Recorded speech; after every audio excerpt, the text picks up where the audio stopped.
అందరికీ నమస్కారం. శ్రీనివాస్ చెప్పే కథలకు మీకు స్వాగతం. ఇప్పుడు మనం వినబోయే కథ భానుమతి రామకృష్ణ గారు రచించినటువంటి అత్త తోడి కోడలియం. ఆ కథ విందాం. మరి కథలోకి వెళ్దామా? ఆ రోజే తిరుపతి వెళ్ళి వెంకన్నను చూసి రావాలని పట్టుబట్టారు మా అత్తగారు. పని తీరిక లేని మా వారు పై వచ్చే వారం వెళ్దాలే అమ్మా అన్నారు ఆఫీస్కి బయలుదేరుతూ. అపచారం రా అపచారం అంటూ రెండు చెంపలు వాచిపోయేటట్టు బాదుకున్నారు మా అత్తగారు తన సొంత చేతులతో. నాకు నవ్వొచ్చింది. కానీ మరుక్షణం అపచారం అంటూ నా చేతి వేళ్ళు కూడా రెండు చెంపలు మృదువుగా తాకాయి. మరి ఏమిటంటావురా అన్నారు మడిలో ఉన్న మా అత్తగారు. మర్చిపోయి వాకిలికేసిన కట్టెను ముట్టుకొని నేను చూసేలోగానే దూరంగా జరుగుతూ, పోనీ ఒక పని చేయమ్మా, నువ్వు నీ కోడలు వెళ్ళిరండి, ఇంకోసారి అందరం కలిసి వెళ్ళొచ్చు అన్నారు మావారు. అయ్యో నెత్తి రాత, నువ్వు లేకుండా అట్టారా వెళ్ళటం? అపచారం రా అట్ట అనకూడదు అంటూ దీర్ఘం తీశారు మా అత్తగారు. మరి ఏం చేయమంటావమ్మా, అర్జెంటు పనులన్నీ వాళ్ళే ఉన్నాయి. ఇంకో వారం రోజుల దాకా నేను ఎక్కడికి కదలటానికి వీల్లేదు. అయినా నువ్వు ఇవాళే తిరుపతి ప్రయాణం అవుతావని నేను ఏమన్నా కలగన్నానా? అవును రోయ్, కళ అంటే జ్ఞాపకం వచ్చింది. రాత్రి ఎంకన్నా నా కళ్ళలో కనిపించాడురా. ఎట్టా వచ్చాడు అనుకున్నావు? మన పక్కింటి పురుషోత్తమాచార్యులు లేడు ముసలాయన, ఆయనలాగా వచ్చాడురా బాబు. ఒంటి నిండా నామాలతో వెండి పొన్ను వేసిన కర్ర ఒకటి చేత పట్టుకుని వాకిట్లోకి వస్తూనే అమ్మణ్ణి అంటూ ఒక కేకేశాడురా. ఓయమ్మ, ఇదేమిటి ముసలాయనకి ఇంత కోపం వచ్చిందనుకుంటా అనుకుంటూ వంటింట్లో వంట చేస్తున్న దాన్నల్లా చేతిలో ఉన్న తప్పేల ఆ పళంగా అక్కడే పడేసి హాల్లో పరిగెత్తుకొచ్చాను. అన్నట్టు ఆ హాలు మళ్ళీ మన హాల్లా లేదు. ఆ వంటిల్లు మన వంటిల్లు కాదు, మా తాతగారింట్లో ఉండే వంటింటి లాంటిది. మా పెత్తండ్రి వాళ్ళ ఇంటి హాల్ లాంటిది కనిపించాయిరా. ఏదో ఒకటి అమ్మా, త్వరగా చెప్పు, నేను ఆఫీస్కి వెళ్ళాలి అన్నారు అప్పుడే టిఫిన్ తిని ఆయాసపడుతున్నా మా వారు. అపచారం రా టనకో, ఆ నామాల ముసలాయన ఎవరో కాదురా, వెంకన్నే. సాక్షాత్తు వడ్డీ కాసులు వాడే అట్టా వచ్చాడరా. ఇంతకీ ఏమైందనుకున్నావు? నన్ను చూస్తూనే ఆ ముసలాయన మండిపడుతూ, ఏమమ్మండి నీ కళ్ళు నెత్తికెక్కినట్టున్నాయే, నన్ను చూడటానికి రావడం బొత్తుగా మానేశావు. నేను ఒక్కడినే ఉన్నానన్న మాటే మర్చిపోయావే, ఇంత పొగరా నీకు అంటూ చేతిలో ఉన్న కర్రతో నా నెత్తి మీద బాదడం మొదలెట్టాడ్రా. తలంతా బొప్పెలు కట్టిందంటే నమ్ము, కల్లోనే అనుకుంటానట. చూసావా, నేను తిరుపతి రాలేదన్న కోపంతో వెంకన్నే ఈ విధంగా వచ్చి దండిస్తున్నాడు అని మా అత్తగారు అంటూ ఉంటే మా వారు పక్కున నవ్వి, భలే దేవుడే, మొత్తానికి తను చూడటానికి రాకపోతే తన్ని రప్పించుకుంటున్నాడు తన్ని మరి అన్నారు. అపచారంరా, వెంకన్నతో వేళాకోళాలు ఏమిటిరా? వెంకన్న అంటే ఏమనుకున్నావు?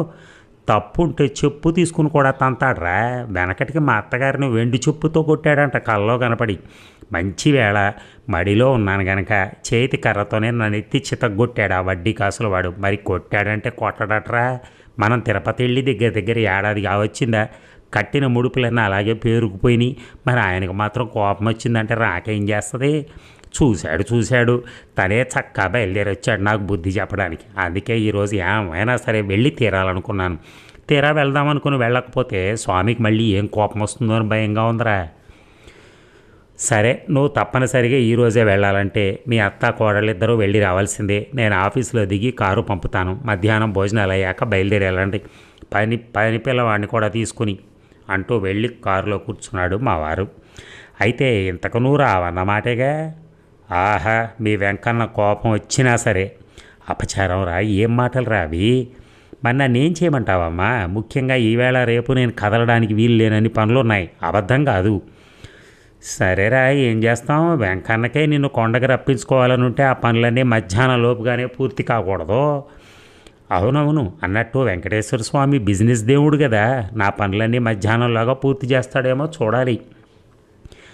తప్పక పూర్తి చేస్తాడ్రా. వెంకన్న రాత్రి నా కల్లోకి వచ్చినట్టు తనే వచ్చి తల చిత్తగొడతాడు. బాబోయ్ వద్దు, ఆయన అంత పని చేయకుండా నేను కొండకు వస్తానని చెప్పు, కానీ ఈరోజు కాదు. అబ్బా, ఆ మాటే అనగరా, అపచారం రా. సర్లే అనంలే అనుకుంటాను అంటూ లెంపలేసుకున్నారు మా వారు. సరే నీ ఇష్టం, అంతా వాడిదయ్య. నువ్వు రానందుకు అపరాధ కానుక హుండీలో వేస్తాంలే. ఆ పనేదో చేయమ్మా, అలాంటి సదుపాయాలన్నీ నాలాంటి వాళ్ళ కోసమే ఆ దేవుడు ముందే ఏర్పాటు చేశాడుగా అంటూ కారు స్టార్ట్ చేసి ఆఫీస్కి వెళ్ళిపోయారు మావారు. ఇక తిరుపతి ప్రయాణానికి అన్ని ఏర్పాట్లు చేసి పెందరాడే భోజనం ముగించింది మా అత్తగారు. మా వారు కూడా రాలేదన్న నిరుత్సాహంతో నేను 4 మెతుకులు తిని విధి లేక మా అత్తగారి వెంట బయలుదేరాను. మా వారు కారు పంపించారు, పెట్రోల్ గట్రా వేయించి. తిరుపతి వెళుతున్నామని తెలియగానే డ్రైవర్ కూడా తన పెళ్ళాం పిల్లల జబ్బుల బాపతి, ఎన్నాళ్ళ నుంచో స్టాకులో ఉన్న ముడుపులు, పిల్లల తల మీద శాస్త్రానికి వేసిన కత్తెరల బాపతి, తల వెంట్రుకలు అన్నీ కలిపి చిన్న కిరసనాయిల డబ్బాలో పెట్టి తెచ్చుకుని ముందు సీట్లో తన పక్కనే పెట్టుకున్నాడు ఆ డబ్బా. ఆ ముడుపుల డబ్బా మీద ఎలాంటి సామాను పెట్టనివ్వకుండా కాపాడుకోవడానికి అవస్థపడిపోయాడు డ్రైవరు. ముందు సీట్లో ఆ డబ్బా పక్కనే మా మలయాళం పని పిల్లాడు కూడా వచ్చి కూర్చున్నాడు. అంతటితో అక్కవాడు బట్టలు పెట్టి తెచ్చుకున్న తోలు సంచి ఆ ముడుపుల డబ్బా మీద పెట్టాడు. డ్రైవర్ ప్రాణం వెలవెలా కొట్టుకుంది. తక్షణం ఆ తోలు సంచి తీసి సీటు కింద పడేస్తూ, అది స్వామి ముడుపుల డబ్బా, ఇది తోలు సంచి, అపచారం అంటూ సగం అభినయంతోనూ సగం వచ్చి రాని అరవ మాటలతోనూ మెల్లగా చెప్పాడు డ్రైవర్. అసలు మా డ్రైవర్కి మలయాళం పని పిల్లాడికి ఎప్పుడూ సరిపడదు. పిన్నే న్యానింద బ్యాగ్ ఎంగే వెక్కేనో తలమేలియో అంటూ డ్రైవర్ మీద మండిపడ్డాడు మలయాళం.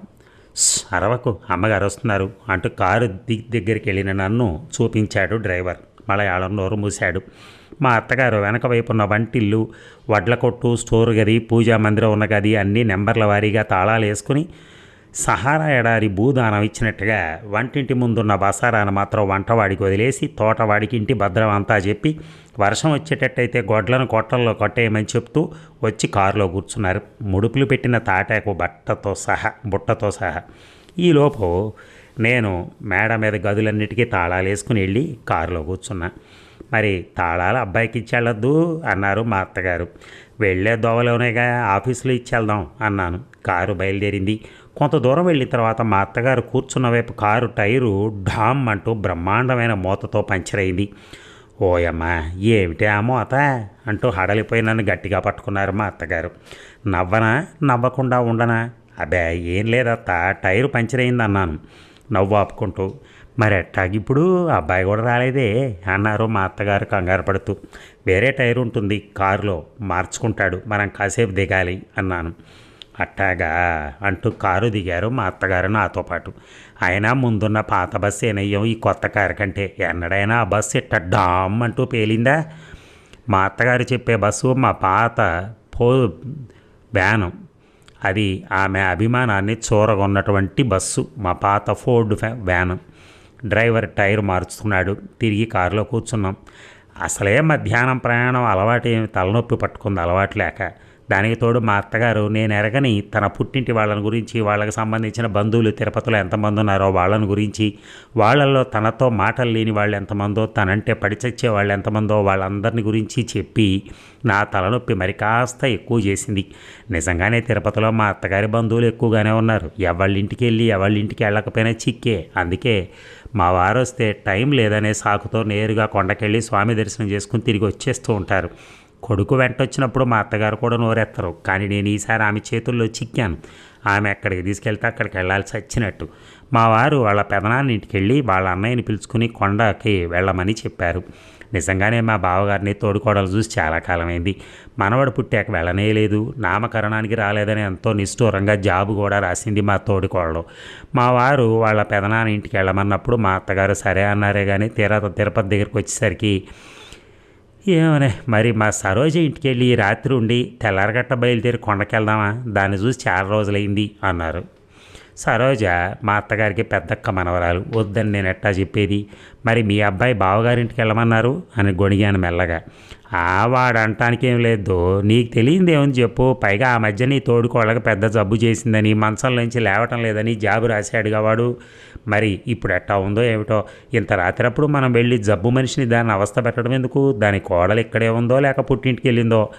అంతగా అయితే కొండ దిగి వచ్చేటప్పుడు చూసి వెళ్దాంలే, ఏమంటావు అన్నారు మా అత్తగారు. ఏమంటాను, మీ ఇష్టం అన్నాను. కారు సరోజ ఇంటి ముందు ఆగింది. సంతోషంగా కారు దిగబోతున్న అత్తగారు ఆగిపోయారు బ్రేక్ వేసినట్టుగా. సరోజ ఇంటి వాకిలికి తాళం వేస్తుంది. కారు ఆగడం చూసి బయటకు వచ్చిన పక్కింటి వాళ్ళు చెప్పారు సరోజ మొగుడికి ట్రాన్స్ఫర్ అయిందని. 4 రోజుల క్రితమే తాడిపత్రి వెళ్ళిపోయారా నేను. మా అత్తగారి మొహం వెలవెలబోయింది. నా మొహం చూడలేకపోయింది. పోనీ శకుంతలు ఉందేమో చూసిపోదామటే దగ్గరేగా అన్నారు మా అత్తగారు. అలాగే అన్నాను. శకుంతల మా తోడికోళ్ళకి తోడికోళ్ళు, మా అత్తగారి పుట్టింటి ఆడపడుచును. మా తోటి కోడలంటే సరిపడకపోయినా శకుంతలంటే ప్రాణాలు ఇస్తుంది మా అత్తగారు. కారు శకుంతల ఇంటి ముందు ఆగింది. మళ్ళీ మా అత్తగారు కారు దిగబోతూ ఆగిపోయారు. శకుంతల ఇంటి వాకిలికి కూడా తాళం వేసింది. మళ్ళీ ఆ పక్కింటి వాళ్లే చెప్పారు పురిటికి పుట్టింటికి వెళ్ళింది అని. ఆవిడ భర్త వాళ్ళ అన్నగారింట్లోనే ఉంటున్నాడు అని. మా అత్తగారి మొహాన కత్తి వేటుకుని ఎత్తురు చుక్కలేదు. ఏడ్చినట్టే ఉంది అని కాసేపు ఇసుక్కున్నారు మా అత్తగారు. సరే ఏం చేస్తాం, మీ తోటి కోడలింటికే పోదాం పదా అన్నారు మా అత్తగారు నీరసంగా. నా ప్రాణం లేచి వచ్చింది. మా తోటి కోడలింటి ముందు కారు ఆగింది. ఈసారి మా అత్తగారు బిగుసుకుపోయి కూర్చున్నారు. నేనే ముందు కారు దిగాను. నన్ను చూస్తూనే మా బావగారు ఎక్కడ లేని సంతోషంతో ఇంట్లోంచి పరిగెత్తుకొచ్చారు కారు దగ్గరికి. రామ్మ, ఎన్నాళ్ళకి కనిపించావు? కారులో ఎవరో? కక్కే. ఏం కక్కి, కారులోనే కూర్చున్నావు, లోపలికి రా. ముది మనవాడిని చూద్దు కానీ ఏమిటో మీరంతా మమ్మల్ని బొత్తిగా మర్చిపోయారు అన్నట్టు తమ్ముడు రాలేదే. అర్జెంటు పనులు ఉన్నాయని ఆగిపోయారు. అట్టాగా, వాడికి ఎప్పుడు అర్జెంటు పనులే. ఇదిగో డ్రైవరు, కారు తీసుకెళ్ళి వీధి చివరున్న వియ్యన్న గారింట్లో షెడ్లో పెట్టు. అబ్బాయి, ఆ సామాన్లన్నీ లోపలికి తీసుకెళ్ళి నాయనా అని మలయాళంలో చెప్పి రాండి కక్కి అంటూ ఆ మమ్మల్ని లోపలికి పిలుచుకెళ్ళారు మా బావగారు. ఏవేవో మా కక్కి మీ చెల్లెలు వచ్చారేవో, త్వరగా రా అంటూ వంటింట్లో ఉన్న మా తోటి కోడల్ని కేకేశారు మా బావగారు.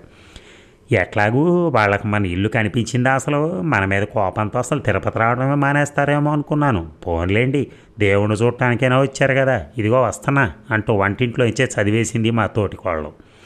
మా బావగారింటి వాకిళ్ళన్నీ ఎత్తు వెడల్పు లేని చిన్న వాకిళ్ళు. మా అత్తగారి జాగ్రత్తగా తల వంచి శరీరాన్ని అడ్డంగా తిప్పి లోపలికి రావడం చూసిన మా తోటి కోడలు గుడ్లు తేలేసి, ఎవరు? అత్తయ్యే అంది ఆశ్చర్యంగా దవడలు నొక్కుంటూ. ఏ అంత గుర్తుపట్ట లేకుండా ఏమయ్యాను అని కోపంతో దీర్ఘం తీశారు మా అత్తగారు. దిష్టి తగులుతుందని పమిట కొంగు వంటి నిండా కప్పుకుంటూ. అబ్బే మీరేం కాలే దర్జా, మరి మీ శరీరమే ఏదో. త్వరగా వెళ్ళి మరదల భోజనం సంగతి చూడు అంటూ మా బావగారు గుడ్లు రురిపి చూశారు మా తోటి కోడల్ని. ఎందుకట్టా నన్ను గుడ్లు రుమి చూస్తారు, తప్పేమిటన్నాను? ఒకప్పుడు నేను ఈ వాకిళ్ళన్నీ పట్టనని మీ కక్కి అందరికీ చెప్పిన అవలా?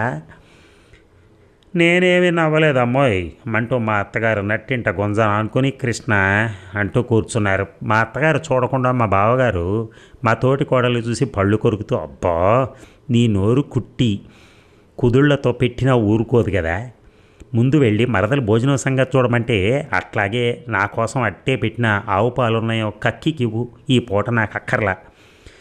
ఎందుకురా, నా కోడలు నా కోసం ఫ్లాస్క్లో తెచ్చింది మా ఇంటి ఆవు పాలు, చాలు అవి ఉన్నాయిగా. ఆమె ఎప్పుడొచ్చినా మన ఇంట్లో పచ్చి మంచినీళ్ళు కూడా ముట్టకూడదని ఏర్పాటుతో వస్తుందిలేండి. రావమ్మ చెల్లెలా భోంచేద్దాం అంటూ నా చేయి పట్టుకుని వంటింటి వైపు పిలుచుకెళ్ళింది మా తోటి కోడలు. ఇన్నేళ్ళు వచ్చినా నీ పెళ్ళం దాని బుద్ధి పోనిచ్చింది కాదురా వరం అన్నారు మా అత్తగారు తన బుద్ధి బానివ్వకుండా. మా మామగారు మాట సర్దుతూ, దాని మాటలకేం లే కక్కి, నీకు తెలియదే ఉంది, ఒట్టి పిచ్చిది, నోరుందని వాగడమే తప్ప దానికి మనసులో ఏవీ ఉండదు, ఉత్త బోళ అన్నారు. ఎప్పుడూ పెళ్ళాన్ని వెనకేసుకొస్తూ ఉంటాడు ఆయన. మా అత్తగారికి కాస్త కోపం కూడా లేకపోలేదు ఆ విషయంలో. ఏమో నాయన, మా తోటి కోడలు పోయినప్పుడు ఈ ఇంటికి నాకు రుణం తీరింది. తోటి కోడలైనా సొంత అక్క కంటే అంత బాగా చూసుకునేది అన్నట్టు నీ కొడుకేడి అంటూ మాట మార్చారు మా అత్తగారు. వాడికి వరంగల్లో ఉద్యోగం అయింది కక్కి. వాడు వెళ్ళి అప్పుడే 2 నెలలు అయింది. ఇల్లు దొరకగానే కోడల్ని మనవణ్ణి తీసుకెళ్ళి అబ్బాయి దగ్గర దిగవిడిచి రావాలి. అట్టాగా అన్నట్టు నీ మనవడేట్రా, నిద్రపోయాడా? అవును కక్కి, వాడికి వారం రోజుల నుంచి దగ్గు జలుబు పట్టుకుని వదలట్లా పాపం, చాలా డీలా అయిపోయాడు బిడ్డ. చూస్తావా? ఇప్పుడు ఎందుకు లేరా బిడ్డను నిద్ర లేపటం, రేపొద్దున్నే చూడొచ్చులే. ఇంతకీ వాడికి ఆ అబ్బ పోలికొచ్చిందా అమ్మ పోలికొచ్చిందా అంటూ చిక్కు ప్రశ్న వేశారు మా అత్తగారు. మా బావగారు నవ్వి, అందరూ తాత పోలికే వచ్చిందంటున్నారు కక్కి అన్నారు. అట్టాగే అవ్వ పోలికొచ్చిందంటే రేపాడికి ఓ పూట అన్నం కూడా పెట్టదావిడ అని అందుకుంది మా తోటికోళ్ళు భోంచేసి ఆకు మడుస్తూ. అట్టాగే కాకా పట్టండి మీ కక్కిని. మా బావగారు భయపడిపోయారు. మాట మారుస్తూ, కక్కి పాల ఫ్లాస్కు కారులో ఉందా, లోపలికి తెచ్చారా అంటూ వెళ్ళి సామాను దగ్గరున్న ఫ్లాస్కు పండ్లు గ్లాసు తెచ్చి మా అత్తగారి ముందు భక్తిగా ఉంచారు మా బావగారు. ఇప్పుడు ఎందుకురా కాసేపు ఉండి తీసుకుంటాలే అన్నారు మా అత్తగారు. తీసుకోకక్కి, ఒంటిపూట భోజనం పాలు కూడా వేళకు తీసుకోకపోతే పెద్దతనంలో నీరసంగా ఉండదు అంటూ మా బావగారు కాసేపు బ్రతిమాలిన తర్వాత మెల్లగా ముందుంచిన పళ్ళు పాలు పక్షపాతం లేకుండా పుచ్చుకున్నది మా అత్తగారు. మా తోటి కోళ్ళు నేను భోంచేసి తమలపాకుల సహా వచ్చి మా అత్తగారి పక్కనే కూర్చున్నాం. మా అత్తగారు మా తోటి కోడలు వచ్చే లోపల అరటిపళ్ళు తొక్కలన్నీ పక్కనే ఉన్న మంచం కిందకు దోశారు. మమ్మల్ని చూస్తూనే కృష్ణ అంటూ నేల మీదనే కాస్త నడువు వాల్చారు. అదేమిటమ్మో ఈ కింద పడుకున్నారు, పక్కనే మంచం ఉంది కదా అన్నది మా తోటి కోళ్ళు. ఈ కట్టెని ఎక్కడ బారేస్తే ఏమిలే అన్నారు విరక్తిగా మా అత్తగారు. ఇన్నాళ్ళు మీ ఒళ్ళు కట్టే, కానీ ఇప్పుడు అట్ట కాదే, పాపం పెద్దతనంలో వాతం వస్తే అవస్తే అన్నది అసాధ్యురాలైన మా తోటి కోళ్ళు. మా బావగారు ఊరుక అంటూ మా అత్తగారు చూడకుండా నెత్తి బాదుకున్నారు. నాకు వాతం రాలేదు, అవస్థ పట్టడం లేదు, నేను ఎప్పట్లాగే ఉన్నా. అయినా తెలియక అడుగుతా కానీ వచ్చినప్పటి నుంచి నా ఒళ్ళుని గురించి వాతాన్ని గురించి చదువుతున్నారేమిట్రా గ్రంథం అన్నారు బాగా హీట్ ఎక్కిపోయిన మా అత్తగారు. ఆనాడు నా లావును గురించి దేశం అంతా చెప్పి మీరు నన్ను ఎగతాళి చేయలే అంది అక్కసు కడుపులో పెట్టుకున్న మా తోటికోళ్ళు.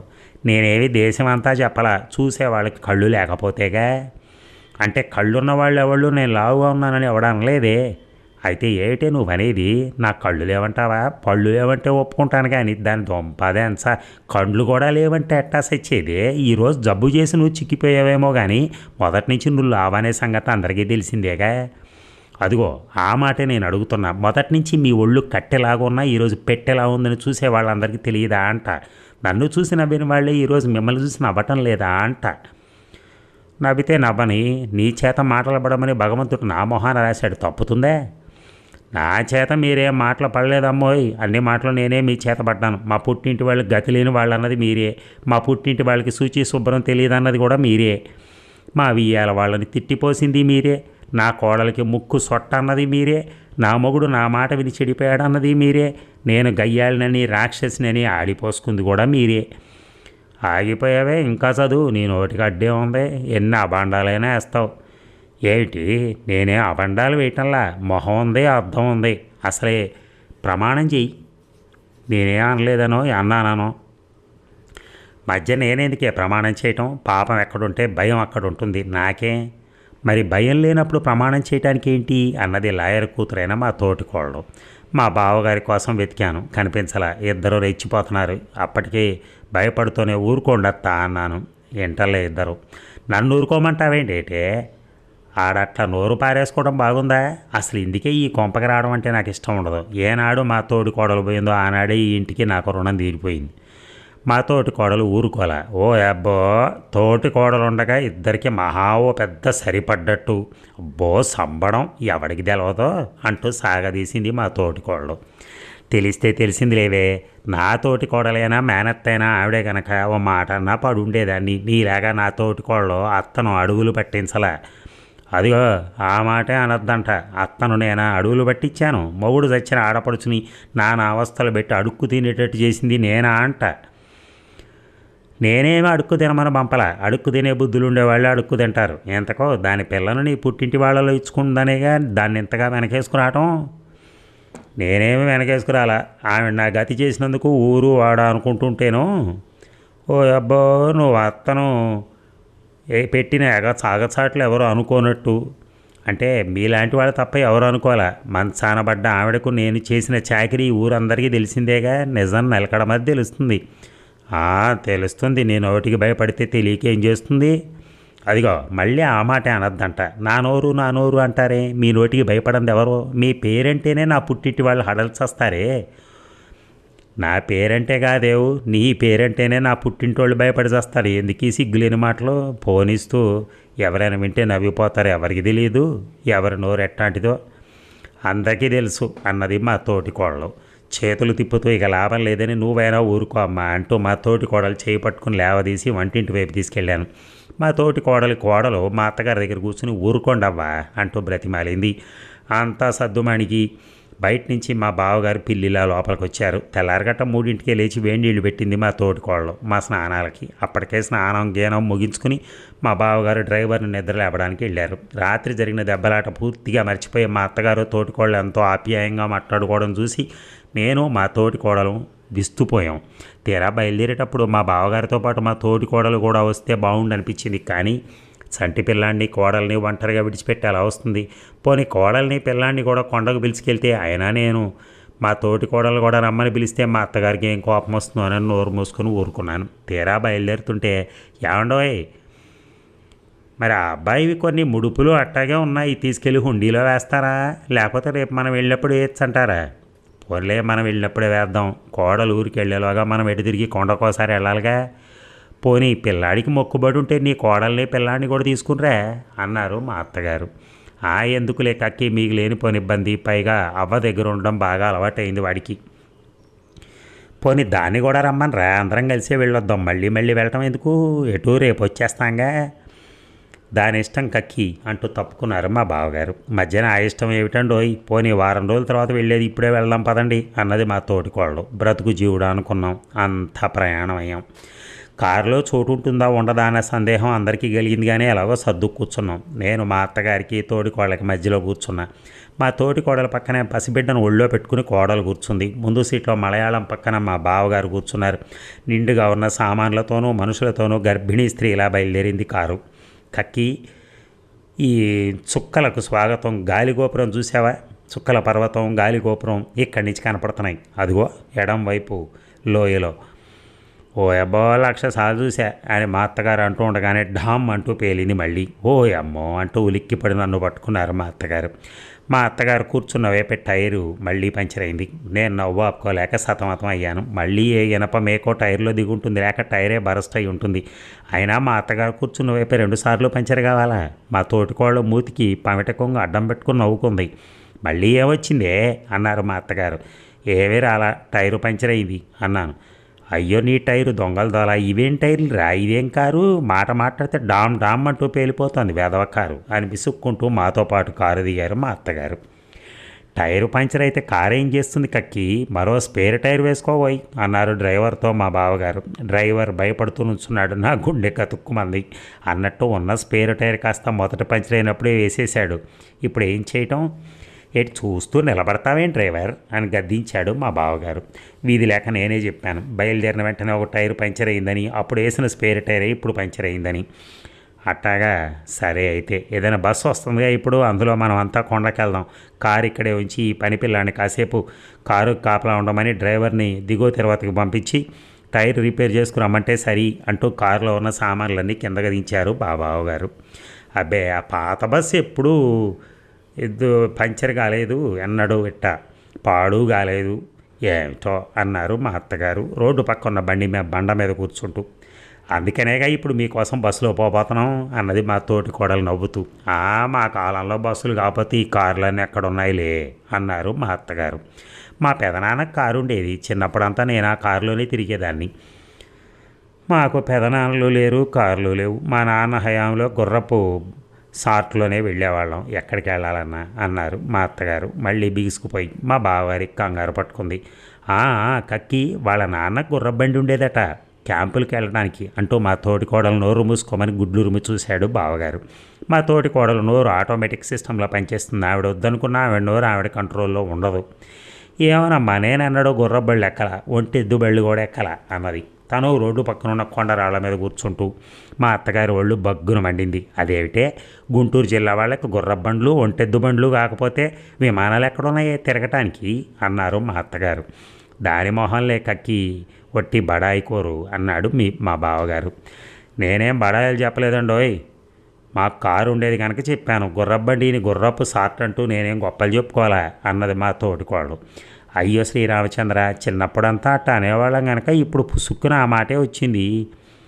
పోన్లే కక్కి, తప్పే ఉంది, నువ్వు ఊరుకుంటావా లేదా అన్నారు మా బావగారు మా తోటి కోడల్ని నమిలి మింగేటట్టు చూస్తూ. అంటే అన్నది లేరా, నేను ఇక మాట్లాడంలే, నోరు మూసుకుని కూర్చుంటే పాయే అన్నారు మా అత్తగారు కొడుకును తృప్తిపరచడానికి. నీ మాటకేం కక్కి, నేను దీని నోటికి భయపడి నోరు మూసుకు కూర్చుంటావు ఒక్కోసారి అన్నారు మా బావగారు నవ్వుతూ. మా తోటి కోడలకు మళ్ళీ కోపం వచ్చేలోగానే బస్సు వచ్చేసి మమ్మల్ని బ్రతికించింది. కొండ మీద ట్రావెలర్స్ బంగ్లాలోనే అంతా ఉండే ఏర్పాటు చేశారు మా బావగారు. వెళ్తూనే గుడికి వెళ్ళి స్వామి దర్శనం చేసుకుని ముడుపులు అపరాధ కానుకలు హుండీలో వేసి పిల్లడి మొక్కుబడి కూడా తీర్చుకుని తిరిగి బంగ్లాకు వచ్చాం. మేమంతా హోటల్ నుంచి తెప్పించిన భోజనమే చేసాం. మా అత్తగారు మాత్రం గుడి నుంచి అర్చకులు తెచ్చిచ్చిన పులిహార, దద్దోజనం, చక్కెర పొంగలి, వడలు వగైరా తీసుకుని భక్త ఆయాసంతో కృష్ణ అంటూ కాసేపు నడుము వాల్చారు. ఆమె పక్కనే మా తోటి కోడలు కూడా నడుము వాల్చింది. నేను మా తోటి కోడలు పిల్లాడిని నిద్రపుచ్చి ఏవీ తోచక స్వామి వారి రోజా తోట చూడటానికి బయలుదేరాం. తోటంతా గులాబీ పూలు విరగబూసినాయి, కానీ కొయ్యటానికి లేదుగా. కోసినా పెట్టుకోవడానికి అంతకన్నా వీల్లేదు. మా ఇద్దరి ఆడ హృదయాలు ఆ పూలు చూసి అల్లాడిపోయాయి. అప్పటికి పెద్ద పెద్ద పూలన్నీ విడిచిపెట్టలేక కోసాం, కానీ భయం వేసింది. ఆ పూలన్నీ మాలగట్టి మేము ఉండే గదిలో ఉన్న వెంకటేశ్వర స్వామికి పటానికి వేద్దాం అనుకున్నాం. పూలు కోసినందుకు అపచారం అంటూ లెంపలేసుకుంటూ తిరిగి బంగ్లాకు వచ్చాం. ఈ లోపుగా మా అత్తగారు తోటికోళ్ళు ఏ ఘట్టంలో ఉన్నారోనని భయపడుతూనే వచ్చాం.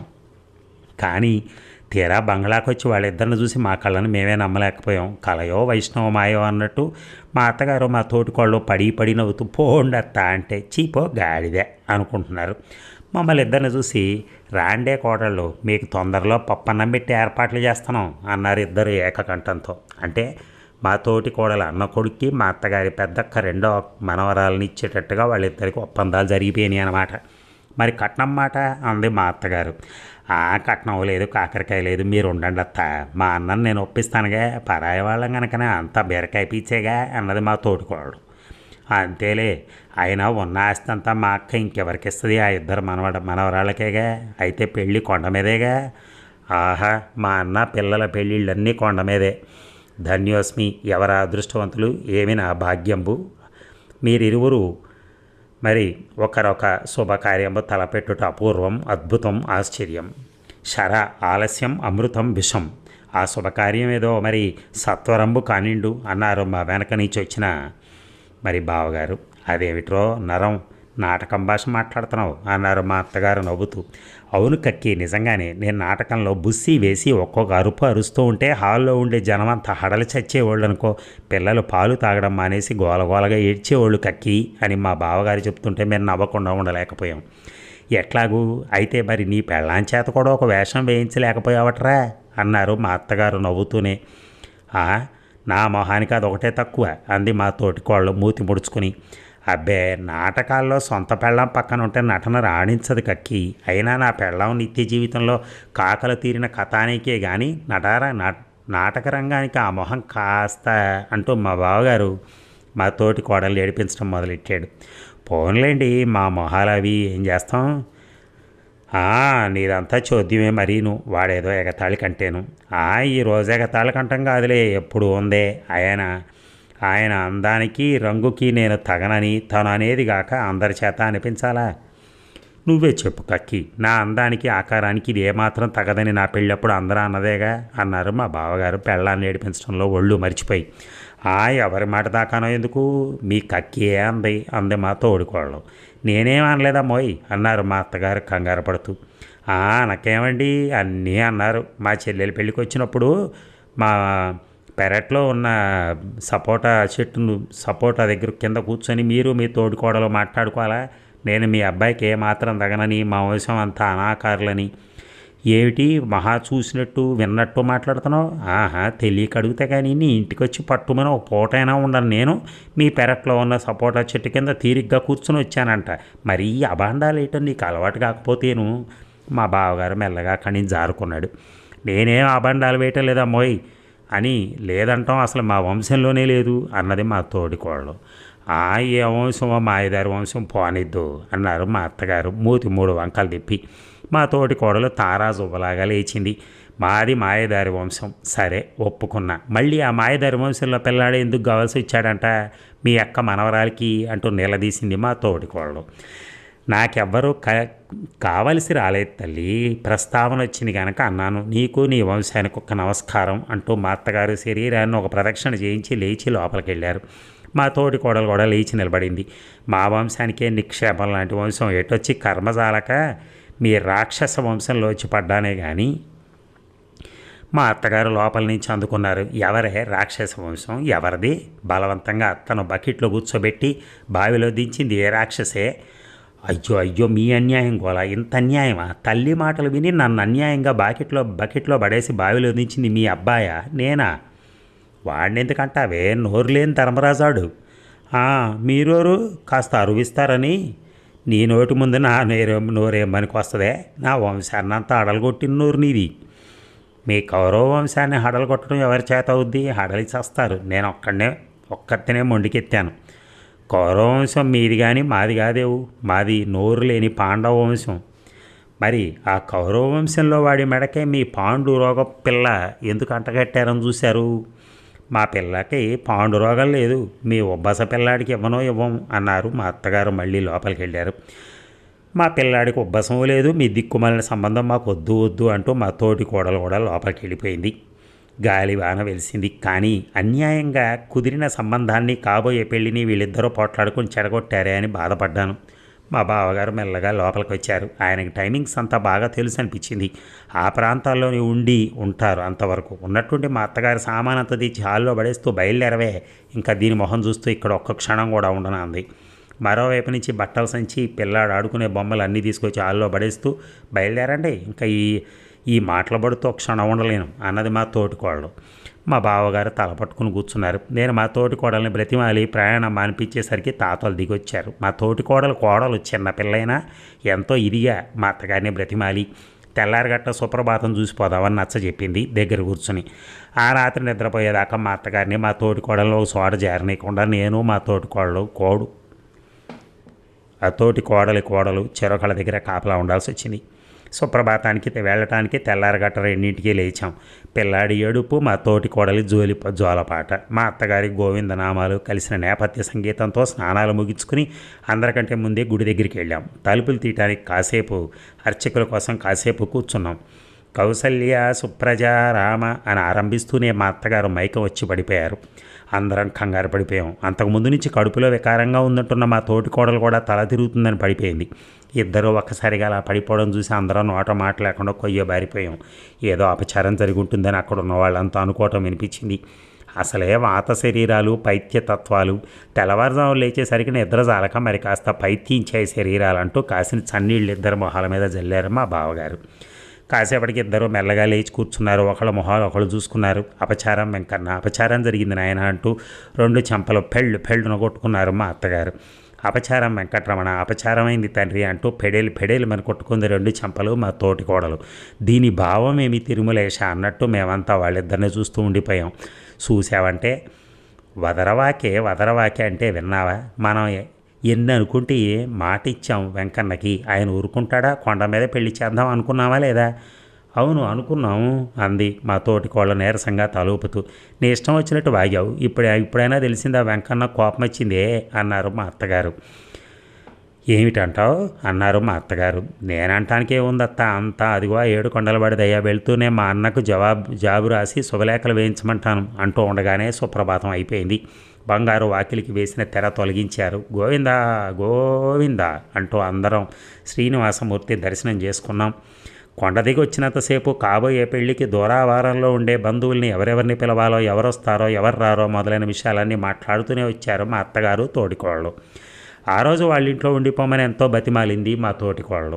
మా అత్తగారు మెత్తపడ్డారు బాబోయ్ నా గుండెల్లో రైళ్లు పరిగెత్తిని వాళ్ళిద్దరితోనూ దినగండం ఊరేళ్ళ ఆయుష్ సమాచారం మళ్ళీ అగ్నిపర్వతాలు బ్రద్దలు కాకముందే అక్కడి నుంచి బయటపడాలనిపించింది మా బావగారికి అదే భయంలో ఉంది పాపం ఎందుకు లేవే పెళ్ళికి మళ్ళీ వస్తారుగా అన్నారు మమ్మల్ని సాగనంపుతూ అన్నట్టు మేము గనక ఆ రోజు అక్కడ ఆగితే ఆ పెళ్ళి కూడా మళ్ళీ ఆగిపోతుందని నా భయం ఇక జన్మలో మా వారు లేకుండా తిరుపతి వెళ్ళటం అట్టే క్షేమం కాదు అనిపించింది ఇంటికి వచ్చిన వారం రోజులకల్లా పెళ్లి పత్రికలు వచ్చినాయి మా అత్తగారి మొహం సంతోషంతో చాటంత అయింది ఏమైనా ఎన్నన్నా ఒక నోరు తప్ప దాని మనసు మంచిదే అన్నారు మా అత్తగారు ఈ మాటే మా తోటి కూడా ఎదురుగా అంటే ఆవిడ ఎంత సంతోషించేది మొత్తానికి 2 గ్రహాలు కలిసి శత్రుస్థానంలో చేరినట్టు మాఘమాసంలో జరగబోయే పెళ్లికి మళ్ళీ మా అత్తగారు తోటి కోడలు ఒకే చోట కలుస్తారు చూడండి నిజంగా ఎంత పద్ధతిగా ఉందో అసలు ఆ కుటుంబాలు ఆ మాట్లాడుకోవటాలు ఆ ప్లాన్ చేసుకోవటాలు నిజంగా